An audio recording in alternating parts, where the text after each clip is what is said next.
Now, this third ballot initiative is Proposition 120, which would reduce property tax rates statewide. Sean, we're already expecting some challenges, of course, to Prop 120. Yeah, this one is complicated because state lawmakers did something that has never happened before, really. They passed a law that essentially undermines the ballot measure. Proposition 120 is meant to cut property taxes for everyone by 9%. For residential property, the rate would drop to 6.5%, for commercial to 26.4%. Some state lawmakers didn't like that and were worried you would like it and vote for it. So they rewrote the tax code in such a way that the ballot measure only applies to multifamily homes like apartment complexes and lodging properties like hotels and bed and breakfasts. Homeowners and commercial property owners would get a smaller temporary tax reduction for 2 years. The ballot language was already set, so it doesn't include the changes lawmakers made, but the Blue Book does, so it could be confusing.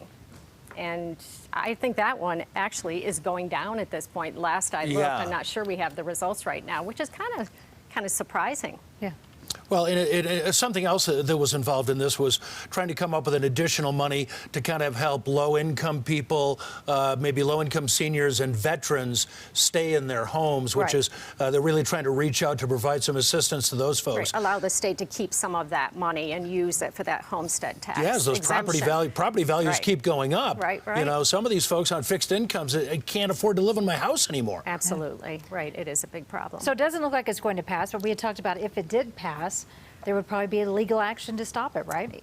Absolutely. The supporters have said all along that they would bring a lawsuit, and the courts have found that the most recently passed law is the one that applies. So this one would apply, but it's statutory, so lawmakers could just change it again if they wanted to, which I suspect they wouldn't, and at this point it may be a moot issue anyway because it looks like it's failing, which frankly is surprising to me given the, what we saw in terms of our property tax rises this past year. Yeah, certainly surprising. Sean, thank you so much for, of course,